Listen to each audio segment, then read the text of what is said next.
Parliament में इनका resolution है कि वो हिस्सा जो पाकिस्तान के अंदर है वो हमारा है। अरे तुम्हारे बाप का है क्या? तुम्हारे पास वो ताकत नहीं है कि तुम वो हिस्सा ले सको।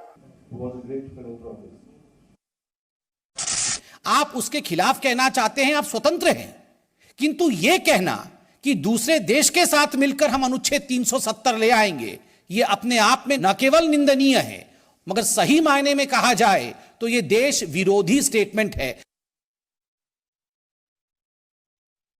मैं इनसे दरखास्त करता हूं कि एक रिटायर्ड जज ने 3 जजों को भेजिए जो ये देखें कि साहब 5 अगस्त लास्ट ईयर से हमने आगे गए हैं या पीछे।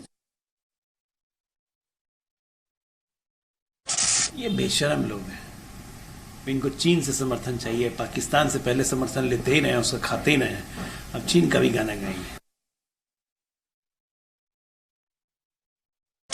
इस प्रकार के लोगों को कहीं ना कहीं सलाखों के अंदर होना चाहिए।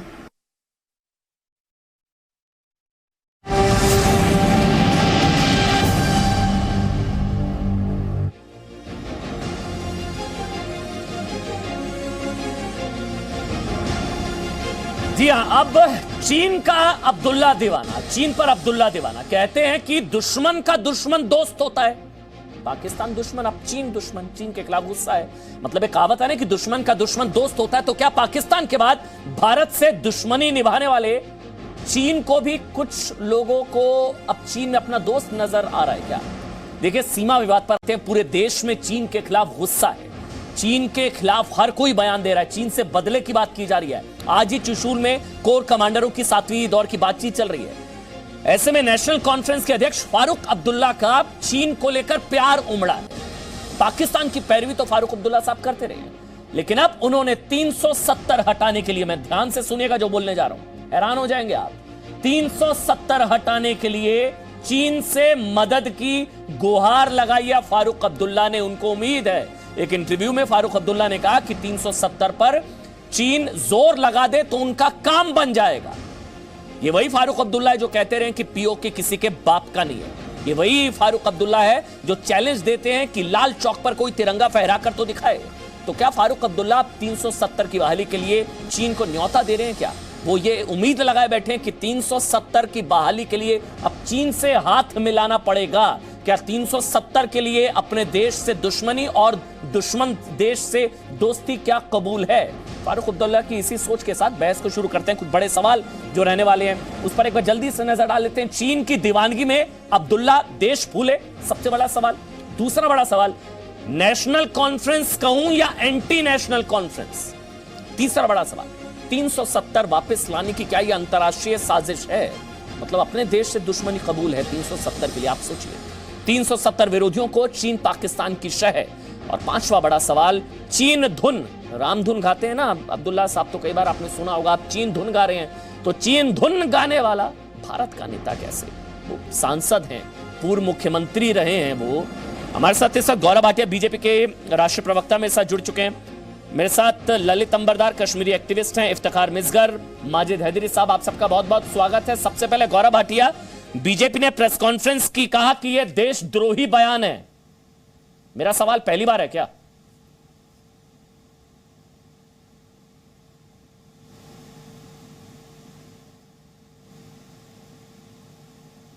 गौरव भाटिया, आपकी आवाज नहीं पहुंच पा रही, मैं फिर से कनेक्शन ठीक करने की कोशिश। अमन जी, अब आ रही है? हाँ बोलिए बोलिए गौरव, बोलिए। देखिए, सबसे पहले जब इस तरह के बयान सुनते हैं तो मन में एक ही ख्याल आता है हर भारतीय नागरिक के, ये आस्तीन के सांप हैं, ये दीमक हैं, ये क्या हैं? और दुख की बात यह है कि इनको इस देश ने इतना प्यार, इतना सम्मान दिया। आपने सही कहा, मुख्यमंत्री रहे, केंद्रीय मंत्री रहे, और हमारा संविधान क्या कहता है? संप्रभुता। कोई भी देश बाहर का हमारे अंदरूनी मामले में दखल नहीं दे सकता है। अनुच्छेद 370 जो कि टेम्पररी था, संशोधित किया हमारे देश की संसद में। तो कैसे इनकी हिम्मत पड़ती है, ये कहते हैं कि चीन का हाथ लग जाए तो बहाल हो जाएगा। और मैं आपके चैनल गौरव एक मिनट, आप मेरे से पूछ रहे हैं, आप मेरे से पूछ रहे हैं इनकी हिम्मत कैसे हो जाती है? मैं पूछता हूं आपके होते इनकी हिम्मत या मेरे से पूछ रहे हैं इनकी हिम्मत कैसे हो जाती है? आज एक सवाल सुनिए ना मेरे को, आज एक चीज बताइएगा, सुनिए ना। आज जितने भी लोग ताल ठोक के देख रहे हैं, जब मैं डिबेट करने आ रहा था, मुझे मेरी रिसर्च टीम कह रही थी ये तो हर बात सीरियल ऑफेंडर है। आपने कहा ये देशद्रोह है। मेरा सवाल यह कि फिर अगर ये देशद्रोह है तो देशद्रोह की छूट भी तो आप ही ने दे रखी है सर। आपने छूट दे रखी है, तभी इनकी इतनी हिम्मत होती है। हाँ, मैं प्लीज बोल दूं। देखिए, पहले मैं फारूक अब्दुल्ला को जी न्यूज के माध्यम से एक बात कहना चाहूंगा। उन्होंने कहा कश्मीर किसी के बाप का नहीं है। फारूक अब्दुल्ला जी, आपका पाकिस्तान हो सकता है, हमारे तो बाप का भी कश्मीर है, दादा का भी कश्मीर है, परदादा का भी कश्मीर है। दूसरी बात आपने कही कि पीओके तो पाकिस्तान के साथ है, तो मैं पुनः कहूंगा ये श्री नरेंद्र मोदी जी की सरकार है। आप जैसे आस्तीन के साथ कोई भी कोशिश कर ले, वो दिन भी दूर नहीं होगा जब लाहौर पे तिरंगा फहराएगा, और हिम्मत है तो रोक लीजिए। तीसरी बात याद करिए अमन जी, जब 2019 के चुनाव थे, भाजपा का क्या कर रहे हैं? मुझे पुराने बयान क्यों याद दिला रहे हैं? आप माइलेज लेना चाह रहे हैं, उनके बयान से आपको फायदा होता है। मेरे मर्द समझिए जो मैं कह रहा हूं, उनके बयान, वो जितना बयान देते हैं आपको फायदा होता है, इसलिए आप सारे बयान मुझे याद दिला रहे हैं। मैंने दिला दिए ना। मेरा सवाल तो कुछ और है ना, छूट क्यों है भैया? अगर आपके हिसाब से देशद्रोह है, आज आपकी पार्टी ने प्रेस कॉन्फ्रेंस की, उन्होंने कहा यह देशद्रोह है, तो छूट भी तो आप ही ने दे रखी है सर। कभी कहते हैं पीओके किसी के बाप का नहीं, कभी कहते हैं कि पीओके हमारा नहीं, कभी कहते हैं कि सेना आतंकवादियों से नहीं बचा सकती, कभी कहते हैं कि लाल चौक पर तिरंगा फहरा के दिखाओ। छूट क्यों आपने दे रखी है इतनी? ये मेरा सवाल है। अमन जी, आपको याद होना चाहिए कि जब अनुच्छेद 370 को संशोधित किया, उसके बाद तो ये घर ही में थे, अभी अभी तो ये निकले हैं, और निकले हैं तो लगता है वापस पुनः दरवाजा खोल रहे हैं कि इनकी गिरफ्तारी हो और इन पे कानूनन सख्त कार्रवाई हो। इस तरह के गैर जिम्मेदाराना बयान बिल्कुल बर्दाश्त नहीं किए जाएंगे। दूसरी बात जो मैं उठा रहा था, क्या करेंगे? क्या करेंगे? नहीं सर, क्या करेंगे मुझे बताइए। मैं आज डिबेट में ताल ठोक के तय करके आया था, मुझे जानना है कि होता क्या है। वो एक बयान देते हैं, फिर डिबेट होती है, मामला ठंडा हो जाता है, फिर बयान देते हैं, फिर ठंडा, फिर बयान, फिर ठंडा। अब उन्होंने इतनी बड़ी बात कह दी है, वो कह रहे हैं कि चीन की मदद लेंगे वो 370 को बहाल करने के लिए। मुझे बताइए क्या होगा, मैं ये जानना चाह रहा हूं, आप क्या करेंगे? मैं देखिए, कानूनन जो कार्रवाई होती है, जैसे अभी भी पहले इनके खिलाफ कानूनन कार्रवाई हुई, उमर अब्दुल्ला के खिलाफ भी हुई, आप जानते हैं इस बात को। और ये लोग कह रहे थे हम निकले बाहर, दंगे करवाएं। क्या करेंगे आप? क्या करेंगे? सरकार ने बीजेपी क्या करेगी सर? इनके खिलाफ कार्रवाई करी थी, क्या कार्रवाई करेंगे आप? कानूनन कार्रवाई होगी। कौन करेगा? अगर ये सुधरेंगे नहीं, कौन करेगा? नहीं सर, टेढ़ी रहेगी, उसको काट के डोबरमैन बनाया जाएगा, आप चिंता ना करिए। कौन करेगा सर? आप करेंगे, बीजेपी करेगी, कौन करेगा? इन पर केस होगा, क्या होगा? देश की जनता करेगी। और अमन जी, केवल आप नहीं करेंगे, देश की जनता करेगी, आप नहीं करेंगे? हमने तो बोला हम करेंगे, और देश की जनता क्यों बोला वो भी सुनिए। अमन जी, अगर टोके ना और मेरे को केवल आधा मिनट दे दीजिए सर। पता है, माफ करिएगा, बार बार टोक क्यों रहा हूं मेरे को ना, ये ना एक ना सर, ये सुन लीजिए ना गौरव। दिक्कत नहीं दिक्कत क्या है गौरव, मैं बताता हूं गौरव जी। इस तरह के बयानों पर डिबेट करते करते हम लोग थक जाते हैं। मेरा आज मकसद ये था, पता तो लगे भैया इनकी हिम्मत कैसे हो रही है। आपने कहा हम कार्रवाई करेंगे, मैंने पूछा सर बता दीजिए क्या कार्रवाई करेंगे कि आज के बाद किसी की हिम्मत ना हो मेरे देश के खिलाफ या दुश्मन देश से हाथ मिलाने की। हाँ बताइए। मैं बोल लूं? हाँ सर बताइए। धन्यवाद। अमन जी, कार्रवाई ये होती है, मैं आपको बताऊं कि ये तो अभी खुद ही कानूनन कार्रवाई के तहत अंदर थे, बाहर अभी अभी निकले हैं, पुनः कार्रवाई हो जाएगी। दूसरा, आप याद करिए बिट्टा कराटे वटाली जो फॉरेन फंडिंग करते थे, जेल की सलाखों के पीछे। तीसरी बात, हमारा मैनिफेस्टो अमन जी कहता था 370 को संशोधित करके हटाएंगे, कांग्रेस का कहता था वैसे ही रहेगा। क्या हुआ? देश की जनता ने इनको सबक सिखाया। कहा है आज इनकी राजनीतिक हैसियत क्या है, आप बताइए। इससे बड़ा तो कोई तमाचा नहीं हो सकता जो जनता ने इनके गाल पे मारा। ठीक है, जनता कार्रवाई करेगी। आप देखिएगा इस तरह के बयान देंगे तो पूरी जिम्मेदारी से कहता हूं सख्त कार्रवाई। इफ्तिखार मिसगर साहब, बीजेपी कह रही है देशद्रोह है ये, आपको क्या लगा? चीन की मदद लेंगे, अब चीन से हाथ मिलाएंगे 370 की बहाली के लिए, देशद्रोह है ये आपके हिसाब से? नहीं, देखिए यहाँ पे हिसाब की स्केल नहीं चलती है। एक मुद्दे पे जब बात होती है तो उसमें जितने भी राजनीतिक पॉलिटिकल जो कानून से बंधित बातें होंगी वही होती है। ऐसे गौरव साहब की धमकियां नहीं चलेंगी कि उनको बंद रखेंगे, हमने उनको भी बंद रखा था, अब आगे भी बंद रखेंगे। एज इफ के आप लोगों ने नहीं, देखिए सहमत, देखिए जम्मू, हमने गौरव जी हमने पहले दिन से आपको बोला कि जम्मू कश्मीर को आप बाकी स्टेटों की तुलना में ना तोले। जम्मू कश्मीर का जो मसला है, 370 का पहला शब्द क्या है बताइए, क्या था पहला शब्द? अनुच्छेद वो तो आपको समझना होगा, नहीं था वो आप लोगों ने बनाया, गैर कानूनी तौर पर बनाया, उस पर हम बहस नहीं करना चाहेंगे इस टाइम। हम आपको हम तब भी आपको यही बात समझाना नहीं, चीन की मदद क्यों ले लेंगे? चीन को तो आपने इंट्रोड्यूस कर दिया। देखिए आपने इतनी बड़ी पॉलिटिकल ब्लंडर करके चीन को अंदर घुसेड़ दिया। 370 धारा तो भारतीय था, एलओसी का भारतीय। देखिए जब पंडित जवाहरलाल नेहरू को चिट्ठी लिखी पहली बार चाइना के, उन्होंने तो डिफाइन किया था एलओसी को डिफाइन हुआ था। ये इंटरनेशनल, आप इंटरनेशनल बॉर्डर नहीं बना सकते जनाब। आप बड़ी बड़ी बातें करते हैं, आप ये कर सकते हैं कि पाकिस्तान और चीन नक्शे से गायब हो जाए। लोगों ने 370 हटा के एलओसी को और कमजोर कर दिया, तो सीखिए को और कमजोर कर दिया। आप लोगों ने आज नहीं होगा किसकी अर्थी निकली? महबूबा मुफ्ती की अर्थी निकली। गौरव थोड़ा स्काइप के जरिए जुड़े हैं, ऑडियो का इशू रहेगा। अगर साइमल्टेनियसली बोलेंगे ऑडियो का दिक्कत रहेगा। स्काइप के जरिए थोड़ा मजबूरी समझनी होगी, एक एक करके बोलेंगे। इफ्तिखार मिसगर साहब, ये बयान उनका देशद्रोही बयान या देश प्रेमी बयान, बस इतना बता दीजिए मिसगर साहब। गलत बयान, देशद्रोही बयान, गलत बयान? आप देखिए ये दोगलापन नहीं, आपने जैसे उनका सुना वैसे हमारा भी सुन लीजिए। आप अगर आपने हमें यहाँ पे बुलाया तो सुन लीजिए।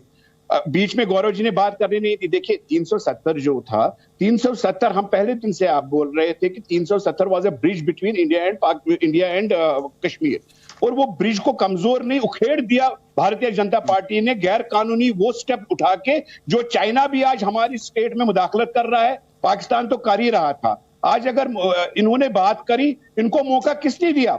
भारतीय जनता पार्टी के उस स्टेप ने, जो स्टेप पूरा मुद्दा नेशनलिटी के खिलाफ हुआ, हिंदुस्तान के खिलाफ हुआ। इफ्तिखार मिसगर साहब, सवाल ये है, आराम से सवाल पूछ रहा हूं, कह दीजिए मेरे पास आंसर नहीं है, मैं आगे बढ़ जाऊंगा। क्या चीन की मदद लेंगे? एक और सुनिए, जो फारूक अब्दुल्ला ने कहा, क्या वो सही बयान है या गलत है? बस इतना बता दीजिए, सही या गलत? मेरे हिसाब से गलत, ताल ठोक के कहता हूं। आपके हिसाब से फारूक अब्दुल्ला का बयान सही या गलत? बस इतना सर। नहीं, मेरे हिसाब से तो फारूक अब्दुल्ला का जवाब फारूक अब्दुल्ला के स्पोक्स पर्सन देंगे, लेकिन जहां तक मैं कहूंगा तो मतलब फारूक अब्दुल्ला को ये बात करने की मदद लेनी चाहिए। भारतीय जनता पार्टी की गलती ने करा, जो भारतीय जनता पार्टी ने अनकॉन्स्टिट्यूशनल गलती करी, उसी वजह से आज चीन की मदद लेने में कोई बुराई नहीं है। चीन की मदद लेने में कोई बुराई नहीं है 370 बहाली के लिए इफ्तिखार मिसगर के हिसाब से, ठीक है सर? 370 तो बहाल करना ही पड़ेगा। तो उसके लिए चीन की मदद लेने को आप तैयार हैं? उसके लिए चीन से हाथ मिला लेंगे? चीन परेशान करेगा आपको, पाकिस्तान परेशान करेगा, ये तो कश्मीरी है जो उठ के आपके साथ हाथ मिला के आपकी शान बशाना चलेगा। लेकिन जब आप उसके लिए चीन से हाथ मिला लेंगे सर? देंगे, कोई हाथ नहीं मिलाएगा चीन के साथ। क्यों हाथ मिलाएं? तो फिर फारूक अब्दुल्ला ने गलत कहा। तो फिर फारूक अब्दुल्ला ने गलत कहा। अरे साहब, फारूक अब्दुल्ला ने ही नहीं, जितने भी आज तक मेन स्ट्रीम पॉलिटिकल पार्टीज यहाँ पे आई, उनके द्वारा गलत ही गलत हुआ है। गलत नहीं होता तो 370 नहीं हटता। खत्म होगी ना सर? इतना हिचकिचा क्यों रहे हैं बोलने में? देश प्रेमी आदमी है आप, तो उनका अगर बयान देशद्रोही है बीजेपी के हिसाब से, तो आप ताल ठोकिए। उन्होंने गलत कहा, चीन की मदद थोड़ी ना लेंगे। अंदरूनी मामला है, घर का मामला है, आपस में निपटाएंगे। वैसे 370 क्लोज चैप्टर है, हट चुका है, मामला खत्म हो चुका है। SP Sinha, retired major general SP Sinha, मैं आपके पास आ रहा हूं, उसके बाद माजिद हैदरी और ललित अंबरदार मैं आपके पास आऊंगा। सबसे पहले retired major general SP Sinha, कितनी सीरियस धमकी इसको माना जाए? मतलब 370 से इतना प्यार कि अपने मादरे वतन, अपने मुल्क से दुश्मनी के लिए लोग तैयार है, और दुश्मन देश से हाथ मिलाने को तैयार है। एसपी सिन्हा,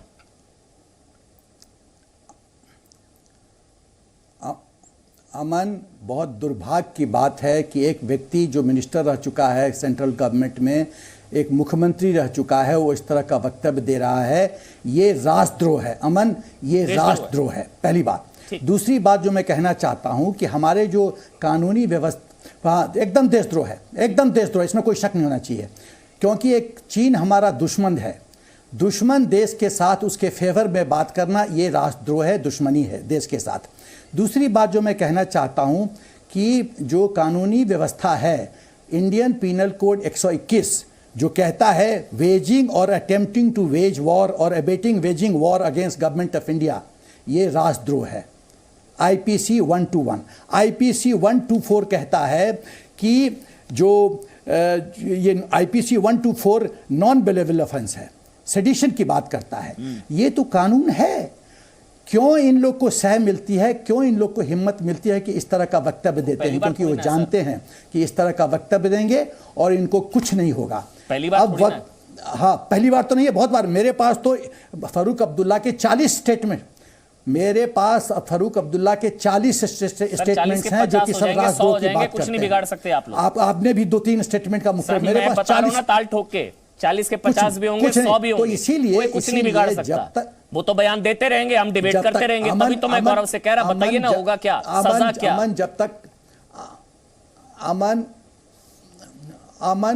अमन, जब तक हम शक्ति के साथ इनको सबक नहीं सिखाएंगे, ये बाज आने वाले नहीं हैं, क्योंकि हमारी निष्क्रियता इनको साहस देती है और इस तरह का ये राष्ट्रद्रोह। माजिद हैदरी, मैं आपके पास आऊं उससे पहले आज बीजेपी की तरफ से जो प्रेस कॉन्फ्रेंस की गई, क्या कुछ कहा गया वो सुन लेते हैं। ठीक है सर, आ रहा हूं। माजिद हैदरी, मैं आपके पास आऊं उससे पहले बीजेपी की तरफ से जो प्रेस कॉन्फ्रेंस की गई उसमें क्या कुछ कहा गया वो एक बार सुन लेते हैं। लेकिन हैशटैग एक बार मैं फिर से रिपीट कर रहा हूं, माफी मांगो अब्दुल्ला। जो बयान दिया गया है, जिसे बीजेपी कह रही है ये देशद्रोही बयान है, माफी मांगो अब्दुल्ला, ये हमारा हैशटैग है। सुन लीजिए बीजेपी ने क्या प्रेस कॉन्फ्रेंस की। एक तरह से फारूक अब्दुल्ला अपने इस इंटरव्यू में न्यायोचित ठहराते हैं चीन के इस विस्तारवादी मानसिकता को, और दूसरी ओर उससे भी बढ़कर एक तरह से एक देशद्रोही कमेंट करते हैं और कहते हैं भविष्य में चीन के साथ मिलकर अगर हमें यह मौका मिलेगा तो हम अनुच्छेद 370 वापस लाएंगे। Together with China, with the help of China, we would bring back article 370। यह मुझे समझ में नहीं आता है कि एक सिटिंग सांसद इस प्रकार की बातें कैसे कर सकता है। कैसे वो कह सकते हैं कि किसी दूसरे देश के साथ मिलकर हम अनुच्छेद 370 वापस लाएंगे। अनुच्छेद 370 का हटाना, इसको लेकर एक डेमोक्रेटिक कंट्री में, एक लोकतांत्रिक देश में आपके मन में किसी प्रकार का रिजर्वेशन है, आप उसके खिलाफ कहना चाहते हैं, आप स्वतंत्र हैं। किंतु यह कहना कि दूसरे देश के साथ मिलकर हम अनुच्छेद 370 ले आएंगे, यह अपने आप में न केवल निंदनीय है, मगर सही मायने में कहा जाए तो यह देश विरोधी स्टेटमेंट है। This is absolutely seditious. Majid Haidari साहब, देशद्रोही स्टेटमेंट है और होगा कैसे? मतलब चीन की मदद से अगर 370 बहाली के हसीन सपने अब्दुल्ला साहब देख रहे हैं तो ये होगा क्या? लेकिन ये एक बार आप फैमिली ट्री आप देख लीजिए, जो हम बता रहे थे कि अब्दुल्ला फैमिली, अब्दुल्ला परिवार ने जो जम्मू कश्मीर पर राज किया है, वो देखिए क्या कैसे, मतलब शेख अब्दुल्ला साहब जो हैं वो मुख्यमंत्री जो हैं वो रहे हैं जम्मू कश्मीर के, और उसके बाद उनके जो सुपुत्र हैं फारूक अब्दुल्ला साहब, शेख अब्दुल्ला साहब 7 साल मुख्यमंत्री रहे, फारूक अब्दुल्ला साहब 11 साल मुख्यमंत्री रहे, और उनके बेटे उमर अब्दुल्ला साहब। मतलब अब्दुल्ला परिवार की 3 पीढ़ियों ने जम्मू कश्मीर पर राज किया, 3 पीढ़ियों ने जम्मू कश्मीर पर राज किया, वहां से कमाया सब कुछ। 3 मतलब ना सिर्फ जम्मू कश्मीर के पूर्व मुख्यमंत्री हैं फारूक अब्दुल्ला साहब, बल्कि पूर्व मुख्यमंत्री के सुपुत्र भी हैं शेख अब्दुल्ला साहब के, और पूर्व मुख्यमंत्री के पिता भी हैं उमर अब्दुल्ला के, फारूक अब्दुल्ला साहब। माजिद हैदरी साहब, देशद्रोही बयान, और होगा कैसे मुझे समझाइए ना। कैसे चीन की मदद ली जाएगी और कैसे 370 की बहाली हो जाएगी? कैसे होगा ये? मॉडस ऑपरेंडी क्या है? देखिए अमन भाई, मैं ऐसा नहीं कहूंगा कि अब कश्मीर के मसले को हल करने के लिए डॉक्टर फारूक साहब को यह कहना चाहिए था कि हम कंगना रनावत की मदद लेंगे 370 हटाने में, वापस लाने में, क्योंकि आज तो इस देश में सब कुछ कंगना रनावत के कहने पे चलता है। मैं ऐसी बात नहीं करूंगा। देखिए, जो डॉक्टर फारूक साहब का जो बयान है, आपने एक बात बहुत अच्छी कही अमन साहब। आपने कहा कि ढील दे रखी है भाजपा ने, लेकिन भाजपा ने ढील किसको दे रखी है? भाजपा ने ढील चाइना को दे रखी है कि चाइना देश के अंदर आ गया, उसने लद्दाख में घर बसा लिया, पैंगोंग लेक खा गया, गलवान वैली खा गया, 60,000 फौजी चाइना के आज लद्दाख में है। ये हमारे को भाजपा की देन है कि आज देश इतना कमजोर हो गया है कि डॉक्टर फारूक जैसा आदमी कहता है कि चाइना के भाई, बड़े भाईजान आके मेरी मदद करो। चाइना को ब्रिक ब्रदर इंडिया के अंदर बनाया किसने? पिछले 70 वर्षों में कभी चाइना इस देश के अंदर बिग ब्रदर नहीं था। अगर आज चाइना बिग ब्रदर इस देश के अंदर बना है तो वो भाजपा की कमजोरियों से बना है, जिस कमजोरियों को आप लोग यहां छुपाते हैं। और मैं ये बताना चाहता हूं, डॉक्टर फारूक साहब ने जो कहा, ये एक इंस्पिरेशन मिली है पिछले 6 साल से जो सप्ताह भाजपा ने दी है। ये मैं अपने भाजपा के हमारे भाई यहाँ बैठे इनसे भी बता रहा हूं कि आपने इतना कमजोर आज देश को बना दिया कि देश के अंदर का एक राजनेता आज चाइना से मदद मांगता है। कल मुझे समझ नहीं आता, कल शायद नेपाल से भी मदद मांगेंगे। तो ये गलती डॉक्टर फारूक की नहीं है, ये गलती भाजपा की है, जिसने सबसे पहले 5 अगस्त को एक अजीब ना उसके बाद अमन आई ना शांति आई। वादा तो किया था भाई अमन आएगी, शांति आएगी, यहाँ तो बेड़ा गर्क है पूरे देश का। अच्छा, अगर माजिद हैदरी साहब आपके हिसाब से मैं मान लूं बेड़ा गर्क है, बुरा हाल है, कमजोरी है, जो कुछ भी है, तो चाइना से हाथ मिलाना सही है या देशद्रोही बयान आपके हिसाब से? बस इतना बता दीजिए, फारूक अब्दुल्ला का बयान आपके हिसाब से देशद्रोही है या नहीं है? देखिए, अगर आप कहते हैं चाइना से मदद मांगना देशद्रोह है, तो सरदार पटेल का जो पुतला बनाया गया गुजरात में, वो चाइनीज 370 चाइना से 370 बहाली के लिए मदद मांगना, सरदार पटेल का जो 4000 करोड़ का पुतला बनाया है वो तो चाइना ने बना के दिया है। नहीं सर, तो आप पहले उसकी भी 370 बहाली के लिए चीन से मदद मांगना आप भी मांगते या आप उसके साथ हैं? देखिए, हम तो लानत भेजते हैं चाइना पे। जो मुसलमानों पे जुल्म चाइना कर रहा है वो दुनिया में कहीं नहीं हो रहा। आरएसएस को इंस्पिरेशन है कि चाइना कैसे जुल्म कर रहा है मुसलमानों पे, ये भाजपा वाले भी वैसे ही जुल्म करना चाह रहे हैं मुसलमानों पे। आपके हिसाब से फारूक अब्दुल्ला का बयान देशद्रोही है, ठीक है, और इफ्तिखार मिस्टर के हिसाब से देशद्रोह नहीं है। देशद्रोह नहीं है। अगर आप इसको देशद्रोह कहते हैं तो आप भाजपा पर भी देशद्रोह का इल्जाम लगाएं। तो मैंने 10 सवाल पूछ ले, मैं आपसे फारूक अब्दुल्ला पर एक सवाल पूछ रहा हूं, उसका जवाब आप ठीक से दे नहीं पा रहे हैं। मैंने तो 10 बार बोला, उन्होंने छूट दे रखी है। आप मुझे बताइए, उनका बयान देशद्रोह है या देश प्रेमी है? बस इतना बता दीजिए, देशद्रोही या देश प्रेमी? देशद्रोह नहीं है। जिस देश में तो देश प्रेमी बयान है। चीन से हाथ मिलाना अपने देश के खिलाफ, दुश्मन देश से हाथ मिलाना, दुश्मन देश से हाथ मिलाना देश प्रेम है। उजागर करूंगा सरदार पटेल का पुतला चाइना ने बनाया, चाइना से मांगना मदद देशद्रोह नहीं है। पढ़कर आइए ना, थोड़ा पढ़कर आइए, कौन सा चाइना ने पुतला बना दिया? अनपढ़ों वाली बातें मत करा करिए सर। आ रहा हूं आपके पास। ललित अंबरदार, उसके बाद गौरव भाटिया आप जवाब दे दीजिएगा। ललित अंबरदार, मैं आपके पास आ रहा हूं। ललित अंबरदार, असली रंग दिखा दिए ना। मैं तो एक लाइन में मुझे लग रहा है असली रंग, मौका मिलेगा तो बता देंगे तुमसे कितना प्यार करते हैं हम। ये फारूक अब्दुल्ला ने चीन को बता दिया और भारत को बता दिया। देखिए, मैं बार बार आपके चैनल पे भी बोल चुका हूं, अब्दुल्ला परिवार कश्मीर का ओरिजिनल इस्लाम में सेपरेटिस्ट परिवार है। आपने अभी बोला शेख अब्दुल्ला मुख्यमंत्री रहे, नहीं, उससे पहले वो जम्मू कश्मीर के प्रधानमंत्री रह चुके हैं। और उनको कांग्रेस, नेहरू जो उनका यार दोस्त, जिसको उसने पाकिस्तान छोटा मोटा पाकिस्तान बना के दिया था, जवाहरलाल नेहरू ने अब्दुल्ला अपने मित्र को 370 और 35 के द्वारा, उसी जवाहरलाल नेहरू ने उसी शेख अब्दुल्ला को 10 साल जेल में डाला था। देशद्रोह, कश्मीर कॉन्स्पिरेसी केस बहुत बड़ा था, 10 साल नेहरू ने। ये कांग्रेसियों को बताइएगा जो भी चुप करके बैठे हुए हैं, ठीक है। मैं अभी समझता हूं कि ये लोग ओरिजिनल हैं, लेकिन दिल्ली में उनको पहचानने की कोशिश नहीं की जा रही है, क्योंकि जम्मू कश्मीर के अंदर सब लोग अपनी राजनीतिक रोटियां सेक रहे हैं। आपके द्वारा बीजेपी को भी बताना चाहता हूं, आप लोग, गौरव जी, मैं आपका नमन करता हूं, आपके सेंटिमेंट्स की कदर करता हूं, लेकिन आपका जो दड़ा बीजेपी का जम्मू कश्मीर को देख रहा था अभी तक, वो लोग किसी भी कोशिश कर रहे थे कि जो पुराने चिथड़े इकट्ठे कर रहे थे इन पीडीपी और नेशनल कॉन्फ्रेंस के, और सरकार बनाने की कोशिश कर रहे थे जिस पार्टी को तो पुरानी शराब नई बोतल करके आपकी नाक तले हो रहा था, लेकिन आप लोग चुप थे। मैं उम्मीद करता हूं कि अब वहां पे कुछ आपके हालात ठीक हो गए। आपका जो दड़ा जो लोकल है वहां पे वो ठीक नहीं है। दूसरी बात कह रहा हूं सर, शेख फारूक अब्दुल्ला ने पहले, अभी कुछ दिन पहले क्या बोला था कि हम लोग कश्मीर के लोग चीन को प्रेफर करेंगे हिंदुस्तान से। तब भी दिल्ली से कोई प्रतिक्रिया नहीं हुई। फारूक अब्दुल्ला का एक और एमपी है अपने पार्लियामेंट के अंदर, बारामूला कॉन्स्टिट्यूंसी से, उसने जम्मू कश्मीर की लाइव असेंबली में पाकिस्तान जिंदाबाद बोला था। वो जम्मू कश्मीर असेंबली का खुद स्पीकर रह चुका है। तब पूछे बीजेपी को आपने क्या किया? आप तो उस वक्त हुकूमत थे कश्मीर के अंदर, क्या किया आपने? नहीं किया। आप लोग सहते रहे, दिल्ली सहती रही है इनको। और ये वो जो बारामूला का जो है आज के पार्लियामेंट में बैठा हुआ है, और उसको जब पत्रकारों ने बाहर पूछा था असेंबली के बाहर कि तुमने क्यों बोला पाकिस्तान जिंदाबाद, पता क्या बोला कि मैं मुसलमान हूं, मैं बालूक हो गया। तो मूलतः बात यह है कि कश्मीर, जो आप बार बार कश्मीरी बोलते हैं, यहां पे पैनल पे भी बोला गया कश्मीरी, आप प्लीज उसको डिस्टिंग्विश कीजिए। कश्मीरी वो नहीं है जो पाकिस्तान की मदद चाहता है, कश्मीरी वो नहीं है जो चाइना की मदद चाहता है, कश्मीरी वो नहीं है जो निजाम मुस्तफा कश्मीर में चाहता है, कश्मीरी वो नहीं है जो फारूक अब्दुल्ला ने जब इलेक्शन जीतना था कश्मीर के अंदर बुरहानवानी के मरने के बाद बोला मेरे बच्चे नौकरी के लिए नहीं मर रहे हैं, टूरिज्म के लिए नहीं मर रहे हैं, वो कौम के लिए मर रहे हैं, इस्लाम के लिए मर रहे थे। तो ये लोग चुप रहे दिल्ली में। उमर अब्दुल्ला ने अमरनाथ के एजिटेशन के वक्त दिल्ली हिंदुस्तान की पार्लियामेंट में बोला था ये हमारी जमीन का मुद्दा है, हम अपनी जमीन के लिए लड़े और मरते दब तक लड़ेंगे। किसकी जमीन? अमरनाथ की जमीन उसके बाप की जमीन है। 500 साल पहले इस्लामाबाद कश्मीर में आया। कश्मीर की संस्कृति 5000 साल पुरानी है।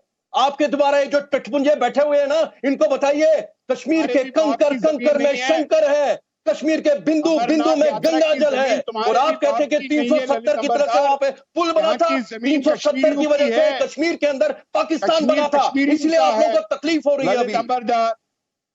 कश्मीर कश्मीरियों का है ललित अंबरदार, नहीं है।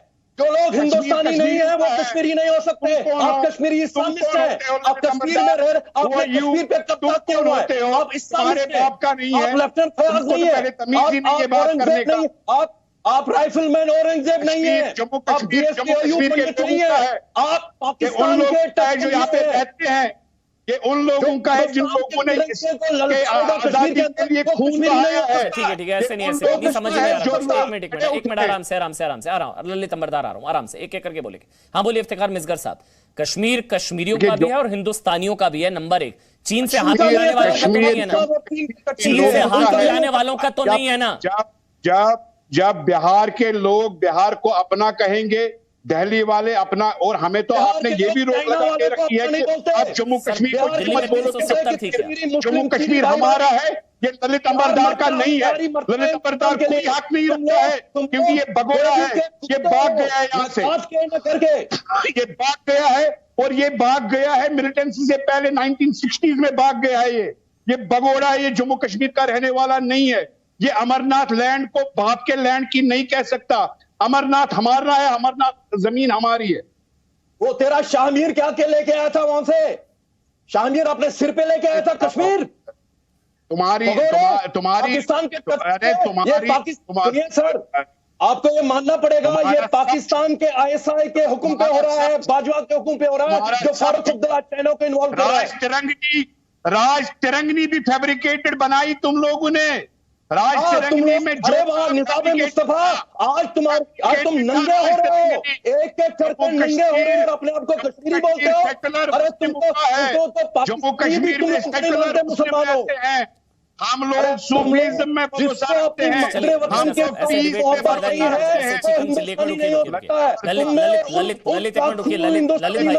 ललित अंबरदार एक मिनट, ऐसे कुछ समझ नहीं आ रहा है, ऐसे कुछ समझ नहीं आएगा सर। एक मिनट रुकिए मिसगर साहब, एक मिनट। क्या चीन से हाथ मिलाने वालों का भी है कश्मीर? चीन से मदद मांगना सही है क्या? 370 बहाली के लिए चीन से मदद मांगना सही है क्या? बिल्कुल सही नहीं है, बिल्कुल सही नहीं है। लेकिन जो सेटअप, मैं बार बार कहूंगा आपसे, जो सेटअप अनडेमोक्रेटिकली अनकॉन्स्टिट्यूशनली लिया गया इस सरकार के द्वारा, उसमें पाकिस्तान की मंजूरी तो अनकॉन्स्टिट्यूशनल कैसे? मंजूरी कहां चलेगी? जो मसला यूएनओ में है, यहाँ पे यूएनओ दफ्तर आज तक क्यों नहीं हटाया भारतीय जनता पार्टी ने? कश्मीर का मुद्दा पॉलिटिकल है, पॉलिटिकली एड्रेस करना है आज भी, कल भी। उसके बाद गौरव में आ रहा हूं, एक मिनट। माजिद हैदरी, चीन की मदद मांगना सही? इफ्तिखार मिसगर साहब कह रहे हैं गलत है। चीन की मदद मांगना सही आपके हिसाब से? जी, सबसे पहले इफ्तिखार मिसगर साहब ने जो आज बल्लेबाजी की है ललित अंबरदार जी की, मैं 3 दफा तालियां बजाना चाहता हूँ। हिप्पी पुर्रे इफ्तिखार मिसगर साहब के लिए। देखिए बात यह है कि चाइना को मैं, हमारा 200 टीवी पे आता था ना बाबर कादरी, क्या हुरसारत कर दी उन जहादियों ने उसके साथ। मैं तुम लोगों को बार बार बता चुका हूं, तुम लोग यूज एंड थ्रो प्रॉपर्टी हो। जिस दिन उनको पता लगेगा कि तुम्हारी औकात नहीं है कश्मीर जहाद के लिए कोई और, तुमको भी नहीं छोड़ेंगे वो। शर्म करो कुछ। उसको जो मैं टीवी पे बार बार तुम्हारा नहीं लगता, जिस दिन उसने वहां पे बोला दूसरी दिन उसको रात को मार दिया। शर्म करो कुछ। कश्मीर के नौजवान बच्चों को तुम लोग शहादत दिलवा देते हो, गरीब मुसलमान के बच्चे को मरवा देते हो। तुम में और फारूक अब्दुल्ला और उमर अब्दुल्ला में कोई फर्क नहीं है। माजिद हैदरी, उसके बाद गौरव भाटिया, मैं आपके पास आ रहा हूं। माजिद हैदरी, आपने कहा चीन की मदद मांगना गलत नहीं है 370 हटाने के लिए, नहीं है गलत? देखिए अमन साहब, ललित अंबरदार ने बाबर कादरी हमारे भाई की बात, चीन की मदद मांगना गलत नहीं है? चीन गया भाड़ में, पहले बाबर चीन की मदद मांगना गलत नहीं है? सवाल नहीं छोड़ूंगा सर, चीन की मदद मांगना गलत नहीं है?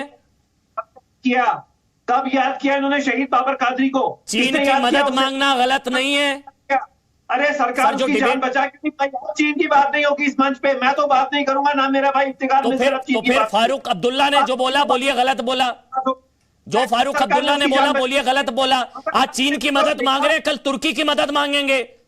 आज चीन की मदद मांग रहे हैं, कल तुर्की की मदद मांगेंगे आप लोग। बाबर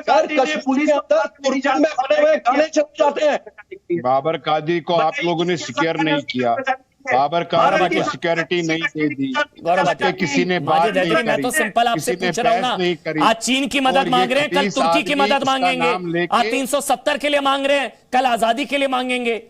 कल हो सकता है तुर्की की भी मदद मांगी जाए कश्मीर के लिए। ऑलरेडी मांग रहे हैं तुर्की से, तुर्की में गाने बनते हैं कश्मीर की आजादी के लिए, तुर्की में बनते हैं।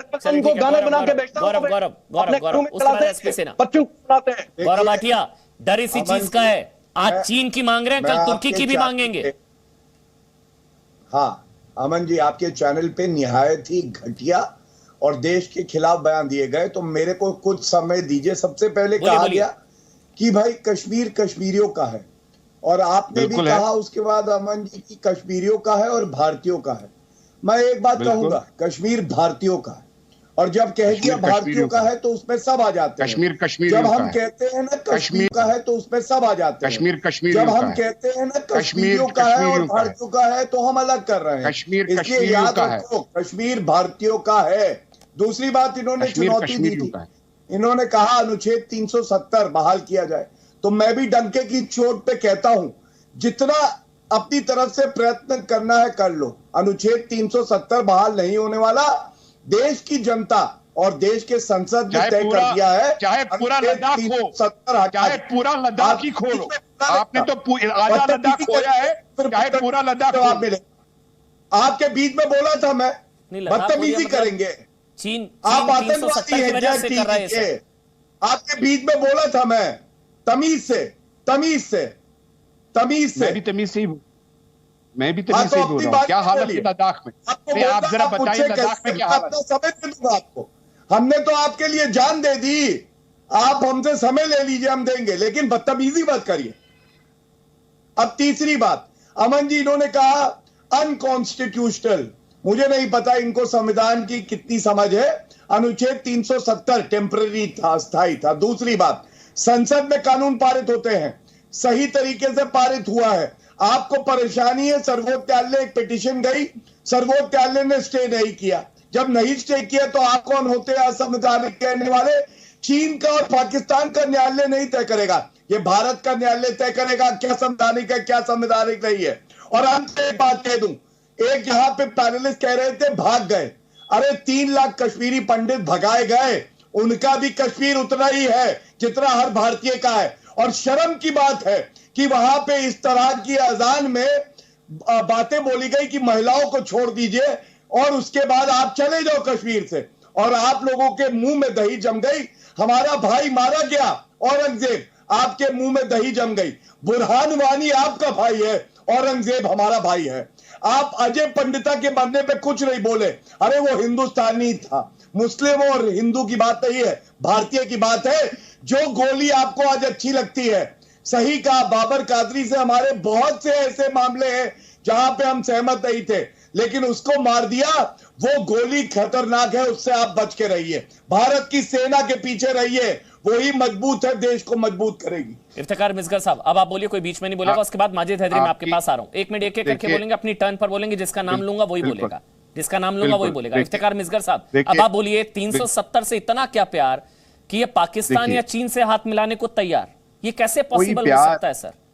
कोई प्यार नहीं। हम तो ये भी कहते हैं, हमने बहुत सारे डिबेटों में कहा है कि 370 को खोखला डिब्बा बनाया था यहाँ के पॉलिटिशियनों ने। मैं भारतीय जनता पार्टी पे वहां पे दोष नहीं दे रहा हूं।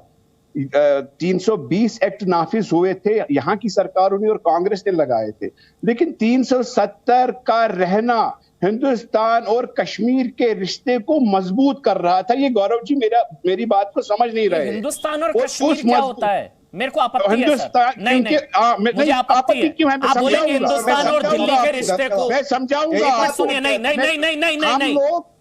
मिस्टर साहब नहीं, आप बोलेंगे हिंदुस्तान और दिल्ली के रिश्ते को, हिंदुस्तान और बिहार के रिश्ते को, हिंदुस्तान और मध्य प्रदेश के रिश्ते को, तो हिंदुस्तान और कश्मीर क्या होता है सर? कश्मीर हिंदुस्तान है।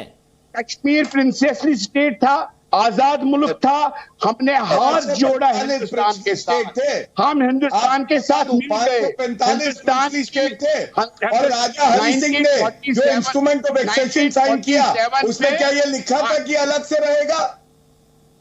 संविधान कब आया? उसमें लिखा था उससे राय पूछी जाएगी, राय शुमारी होगी, लोगों से राय पूछी। इंस्ट्रूमेंट ऑफ एक्सेशन सेम था जो 545 रियासतों ने करा, वही सेम इंस्ट्रूमेंट ऑफ एक्सेशन राजा हरि सिंह ने साइन किया। और आप डिबेट कर रहे हैं। संविधान बना है कब भी कहा अनुच्छेद 370 अस्थायी है और आप लोग पहले चलते रहना चाहिए। जा रहे हैं, कौन सी डिबेट में जा रहे हैं? कश्मीर भारत का है, था और रहेगा। ये हसीन सपने देखना छोड़ दीजिए ना सर, आजाद उजूद वाले। हम कभी बोलते हैं हिंदुस्तान और दिल्ली का विलय, हिंदुस्तान और मध्य प्रदेश का विलय, हिंदुस्तान और महाराष्ट्र का विलय। ये हिंदुस्तान और कश्मीर क्या होता है सर? कश्मीर हिंदुस्तान है। हमने हक की, हम जब हक की बात करते हैं, अब आप उसको आजादी के साथ क्यों मिलाते हैं? हमने पार्लियामेंट में आपकी आस्था है सर्वोच्च न्यायालय, आप मुझे बताइए, आप भारत की धरती पे अभी ये डिस्कशन कर रहे हैं के लिए आपकी आस्था है सर्वोच्च न्यायालय में, मामला लंबित है, मुंह पे ताला क्यों नहीं लगा लेते आप? एक एक करके गौरव, एक मिनट गौरव, एक मिनट। पता है मुझे गुस्सा आता है जब कोई ऐसे बोलता है कि हिंदुस्तान और कश्मीर अलग अलग नहीं है। हिंदुस्तान दिल्ली नहीं बोलते ना, हिंदुस्तान मध्य प्रदेश नहीं बोलते, हिंदुस्तान और महाराष्ट्र नहीं बोलते, तो हिंदुस्तान और कश्मीर क्यों बोलते हैं? मिसगर साहब, क्या चीन से हाथ मिला लेंगे या पाकिस्तान से हाथ मिला लेंगे या कल को तुर्की से हाथ मिला लेंगे? बस ये मेरा सवाल है। घर का मामला है, घर में निपटेगा। चीन कौन होता है? किसी मुल्क से हाथ मिलाने की जरूरत नहीं है। अगर तो बोलिए फारूक अब्दुल्ला साहब को एक राष्ट्र के नाम संदेश दीजिए। सुन रहे हैं फारूक अब्दुल्ला साहब? अगर आप वाकई में आप बोलना चाह रहे हैं तो बोलिए। मिसगर साहब, फारूक अब्दुल्ला साहब आपको सुन रहे हैं, बोलिए। जब आप कहने देंगे फारूक अब्दुल्ला साहब को इंडिपेंडेंटली आपने पार्लियामेंट में टाइम दिया होता तो शायद फारूक अब्दुल्ला बाहर जाके ऐसी बात नहीं करता। आप लोगों ने डेमोक्रेसी को इतना गुलाम बनाया है, डेमोक्रेसी को इतना गुलाम बनाया है कि पार्लियामेंट में भी आप पार्लियामेंट मेंबरों को टाइम नहीं देते हैं, पार्लियामेंट मेंबरों को मौका नहीं देते हैं बोलने का। इतना डिक्टेटरशिप आज तक हिंदुस्तान में नहीं आया है और ये हिंदुस्तान को कहां पे ले जाएगा अल्लाह ही मालिक। सर मिसगर साहब, मौका नहीं दिया ना तो इतना जहर उगल दिया। पीओ के किसी के बाप का नहीं से लेकर अब चीन से हाथ मिलाएंगे, ये मौका नहीं दिया तो ये हाल है। दे देते तो क्या होते? लोग तो यही ट्वीट कर रहे हैं, नजरबंद थे तो अच्छे थे, बाहर आए जहर उगलना शुरू कर दिया। ललित अंबरदार, ललित अंबरदार, उसके बाद एसपी से मैं आपके पास आ रहा हूँ। ललित अंबरदार, खुल्लम खुल्ला फारूक अब्दुल्ला ये वो वाले हैं। माजिद हैदरी आ रहा हूं आपके पास, उसके बाद ललित अंबरदार। पहला इन सबको बताना चाहता हूं, ये लोग जो भगोड़ा बोलते हैं इनको शर्म आनी चाहिए। जो लोगों का जिन्हों का नरसंहार हुआ, जो इनके पड़ोसी थे, जब कश्मीरी जहादी AK-47 रह के कश्मीरी हिंदुओं को ढूंढ रहे थे, चुन चुन के मार रहे थे, ये लोग, इनकी जबान पे ताला नहीं लगा हुआ था। ये कोलैबोरेटर्स हैं। इनको जाके पूछो, अपने बाप से पूछो, अपनी मां से पूछो, तुम्हारे पड़ोस पे कश्मीरी हिंदू कहां गया? तुम्हारी मां से पूछूंगा क्या किया? एक नाम ले लो, तुम एक कश्मीरी हिंदुओं के साथ। मैंने सर मुझे बोलने दीजिए, मैं चुप था, मुझे बोलने दीजिए। दूसरी बात, आपने टर्की की बात कर, आप टर्की की बात कर रहे थे ना सर। टर्की में बने हुए गाने कश्मीर के अंदर आजादी के लिए चल रहे हैं आज की तारीख में। इमरान खान उनका भी भाई है, बाजवा उनका भाई है, लेकिन एर्दोगान आज की तारीख में कश्मीरी जहादियों का, कश्मीरी इस्लामिस्टों का अब्बू है। मैं आपको बता रहा हूं, ये बहुत बड़ा नेक्सस है। कश्मीर को आप कश्मीर तक सीमित मत रखिए। और बीजेपी को और नॉर्थ ब्लॉक के जो बहुत कोशिश कर रहे हैं कश्मीर के अंदर वहां पे एक सरकार किसी भी तरह से बनाने के लिए, सुनिए, कश्मीरी जहादियों की नजर, कश्मीरी जहाज जो है ना, वो दिल्ली में लाल किले पे नजर है। ये वही नजर है जो 14 अगस्त 1947 को हिंदुस्तान को तोड़ने में आई थी। आपने पिछले 70 साल से 370 के द्वारा कश्मीर के अंदर एक छोटा मोटा ताकतवर पाकिस्तान बनाया था। हम दूध पिला रहे थे इन सांपों को वहां पे। अभी देखिए एक के मुंह से जबान नहीं निकल रही है, एक नहीं बोल पा रहा है कि फारूक अब्दुल्ला के खिलाफ। क्यों? क्योंकि फारूक अब्दुल्ला आज की तारीख में इनका सरगना है। मैं उम्मीद करता हूं, अपील करता हूं भारतीय पार्लियामेंट को कि वो उसकी जेल में मत डालिए, उसको हीरो बन जाएगा कश्मीर में वो। उसको वहां पे पार्लियामेंट से उसकी जो मेंबरशिप है वो कैंसिल कर दीजिए ट्रीजन के नाम पे। आप हिंदुस्तान के पार्लियामेंट में ऐसी आवाज नहीं होने देंगे। शपथ लेते हैं ना, तो वो शपथ क्या लेते हैं वो भी हम दिखाएंगे। जब सांसद शपथ लेते हैं और एक सांसद की तरफ से इस तरह का बयान कि दुश्मन देश से हाथ मिलाएंगे, 370 को बहाल कराएंगे, मैं वो दिखाऊंगा। माजिद हैदरी उस वक्त लद्दाख के अंदर, पहले आप बोलिए। उस वक्त जब हमारे फौजी माजिद हैदरी पहले आप बोलिए। माजिद हैदरी, 3 बातें कहना चाहता हूं। पहली बात यह कि 370 के विषय पे डिबेट करना लाश को जिंदा करने वाली बात है। 370 पे नहीं कर रहे हैं, क्लोज चैप्टर है। किसी की हिम्मत, हैसियत, औकात कुछ नहीं अब 370 की वापसी की। सर क्लोज चैप्टर, मैं 370 पे नहीं कर रहा सर। 370 के विषय पे डिबेट करना लाश को जिंदा करने वाली बात है। 370 वापस नहीं आ सकता। बहुत शानदार। क्यों नहीं आ सकता? पिछले 1 साल में इतने ऑर्डर निकल चुके हैं कि अब 370 वापस नहीं आ सकता। ये जो अगर कोई भी नेता बोल रहा है वो लोगों को धोखा दे रहा है, पहली बात। दूसरी बात, बाबर कादरी शहीद की बात हुई थी। शहीद बाबर कादरी ने शहीद होने से 2 दिन पहले पुलिस को ट्वीट किया था कि मेरी जान को खतरा है। जम्मू कश्मीर पुलिस ने, भारत की सरकार ने उसकी जान को बचाने के लिए कुछ नहीं किया।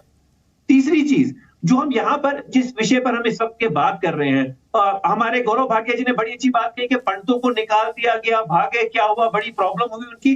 मुझे बता दें भाजपा ने कश्मीरी पंडितों के लिए क्या किया?